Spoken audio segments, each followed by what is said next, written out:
मां भगवती दुर्गा की कृपा सदैव आप और आपके समस्त परिवार पर बनी रहे। दोस्तों, आज की वीडियो में मैं आपसे बात करने वाला हूं शारदीय नवरात्रि के बारे में। शारदीय नवरात्रि जो कि आश्विन मास के शुक्ल पक्ष में आती है, कब से प्रारंभ हो रहे हैं, कब समाप्त हो रहे हैं, और नवरात्रि के इन 9 दिनों में कलश की स्थापना करके हम मां दुर्गा की आराधना करते हैं।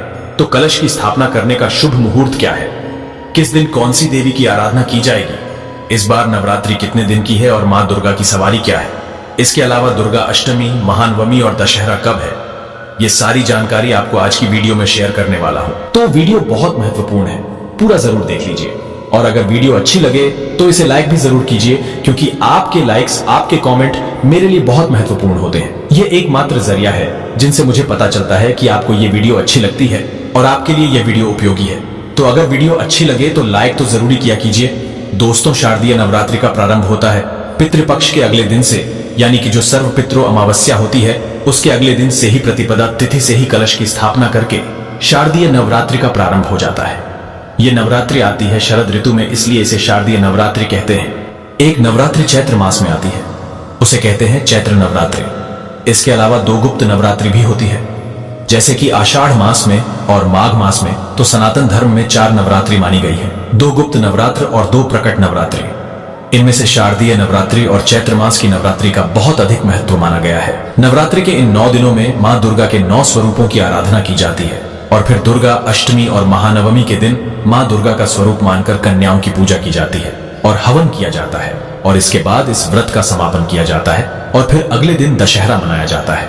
अब बात करें कि प्रतिपदा तिथि कब से प्रारंभ हो रही है, कब समाप्त हो रही है, और नवरात्रि की प्रतिपदा तिथि का व्रत हमें कब धारण करना है। तो देखिए, वैदिक पंचांग के अनुसार आश्विन मास के शुक्ल पक्ष की प्रतिपदा तिथि प्रारंभ हो रही है 3 अक्टूबर को सुबह 12:18 पर और समाप्त हो रही है 4 अक्टूबर को सुबह 2:58 पर।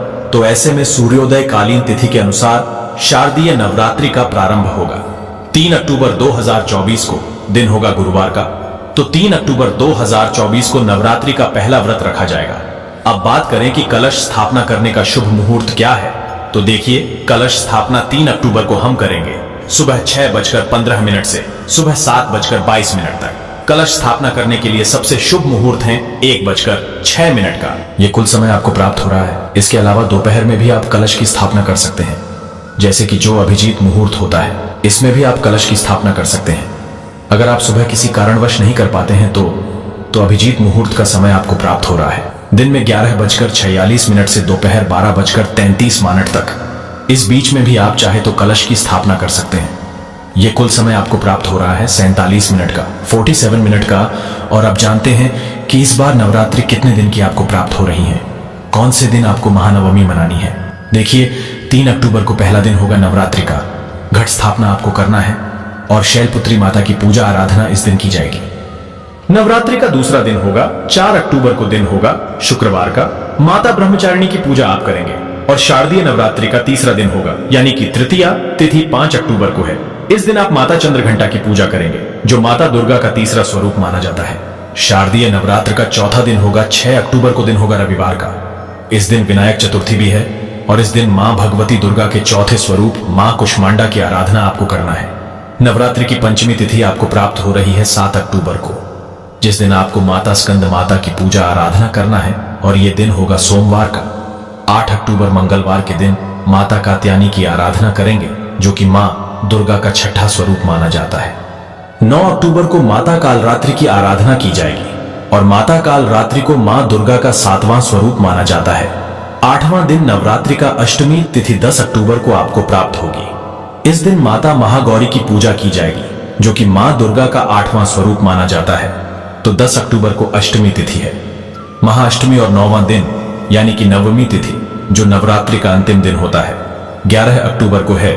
माता सिद्धिदात्री की आराधना की जाएगी, जो कि मां दुर्गा का 9वां स्वरूप मानी जाता है, और इनकी पूजा किए बिना संपूर्ण नवरात्र का संपूर्ण फल हमें नहीं प्राप्त होता। इसलिए नवरात्रि में प्रतिपदा तिथि से लेकर नवमी तिथि तक विधि विधान से माता दुर्गा की आराधना की जाती है। मां दुर्गा के 9 स्वरूपों की आराधना से किसी भी प्रकार की आपकी कामना को पूर्ण हो जाती है। कोई भी आपके जीवन में विघ्न बाधा हो, कोई भी परेशानी आपके जीवन की हो, कोई भी कष्ट हो, आपका समस्त प्रकार के कष्टों से आपको छुटकारा मिल जाता है। नवरात्रि के 9 दिनों में मां दुर्गा की आराधना करने मात्र से, और अब जानते हैं कि शारदीय नवरात्रि में मां दुर्गा कौन सी सवारी से आगमन कर रही है। देखिए, इस बार नवरात्रि का प्रारंभ हो रहा है गुरुवार से, और गुरुवार के दिन जब नवरात्रि का प्रारंभ होता है तो ऐसा माना जाता है कि माता की जो सवारी होती है पालकी होती है। इस प्रकार का वर्णन मिलता है देवी पुराण में। अच्छा, शारदीय नवरात्रि का प्रारंभ होने से पहले आपको कुछ विशेष बातों का ध्यान रखना चाहिए, जैसे कि मां का आगमन होता है। हमारे घर में ऐसा माना जाता है कि प्रतिपदा तिथि से लेकर और नौमी तिथि तक मां दुर्गा इस धरती पर अपने भक्तों के घरों में वास करती है, तो इसलिए हमें अपने घर की साफ सफाई करनी चाहिए। नवरात्रि से पहले ही अपने घर की साफ सफाई कर लीजिए अच्छी तरह से, मतलब घर के कोने कोने की साफ सफाई इस समय में हो जानी चाहिए। ऐसा माना जाता है कि मां दुर्गा उसी के घर में वास करती है जहां पर की साफ सफाई होती है और जहां पर कलह क्लेश नहीं होता, जहां पर सबके बीच में प्रेम बना रहता है, वहीं पर माता का आगमन होता है। तो अपने घर में आपको ध्यान रखना है किसी भी प्रकार से नवरात्रि के इन 9 दिनों में कलह क्लेश ना हो। लहसुन प्याज का सेवन नवरात्रि में नहीं करना चाहिए। मांस मदिरा का तो भूलकर भी नहीं करना चाहिए। अगर आप कलश की स्थापना करते हैं तो आपको अपने घर को कभी भी खाली नहीं छोड़ना चाहिए, मतलब कोई ना कोई व्यक्ति हर वक्त घर में रहना ही चाहिए। अगर आप अखंड दीप दान करते हैं तब भी आपको इस नियम का पालन करना है। एक और चीज, नवरात्रि के इन 9 दिनों में बाल और दाढ़ी नहीं कटवानी चाहिए। इसके अलावा नाखून भी नहीं काटना चाहिए। तो यह कार्य आपको नवरात्रि से पहले कर लेना है। नवरात्रि प्रारंभ होने से पहले आपको जो भी जरूरी चीजें हैं पूजा की, वो सभी चीजें खरीद कर अपने घर में पहले रख लेना है। आप चाहे माता की मूर्ति खरीदना चाहते हो या फिर चुन्नी माता की लेनी हो, नारियल इत्यादि लेना हो, ये सभी चीजें आप पितृपक्ष में भी ले सकते हैं। मतलब जैसे कि नवरात्रि तो अगले दिन से ही प्रारंभ हो जाती है ना, जैसे कि अमावस्या के अगले दिन नवरात्रि का पहला दिन होता है, तो आप पितृपक्ष में भी माता की पूजा के निमित्त कोई भी चीज खरीद सकते हैं। ठीक है, जैसे कि जाप करने के लिए माला आपको चाहिए, या फिर आप पुस्तक लेना चाहते हैं सप्तशती की, या फिर अखंड दीपक लेना चाहते हैं, या और भी चीजें जो कि पूजा की सामग्री होती है, वो सभी सामग्रियां आप पितृपक्ष में खरीद सकते हैं। कोई दिक्कत नहीं है। देखिए, पूजा की कोई सामग्री हम खरीदारी करते हैं पितृपक्ष में तो उसका कोई दोष नहीं लगता। अपने लिए कुछ नहीं खरीदना चाहिए, और अगर खरीद भी लेते हैं तो उसे धारण नहीं करना चाहिए। ठीक है, तो इस बार नवरात्रि का प्रारंभ हो रहा है। 3 अक्टूबर 2024 से दिन होगा गुरुवार का माता की सवारी होगी। पालकी मतलब जिस सवारी से माता का आगमन होगा वो पालकी होगी। और नवरात्र का समापन शनिवार को हो रहा है, और शास्त्रों के अनुसार जब शनिवार को नवरात्रि का समापन होता है तो माता पैदल जाती है। ऐसे में इस नवरात्रि में आपको कुछ बातों का विशेष ध्यान रखना है। विधि विधान से मां दुर्गा की आराधना करके दुर्गा सप्तशती का जितना हो सके पाठ करना है। अगर आप पाठ नहीं कर पाते हैं किसी भी कारणवश, तो आप प्रतिदिन का पाठ सुन भी सकते हैं। हमारे इस चैनल पर दुर्गा सप्तशती का पाठ आपको प्रतिदिन सुनाया जाता है, आप लोग जरूर सुना कीजिए। इसके अलावा नवरात्रि में आपको नवाड मंत्र का जप जरूर करना चाहिए। ओम एम क्लीं चामुंडाय विच्चे। इस मंत्र का जप से आपकी किसी भी प्रकार की कामना पूर्ण होती है।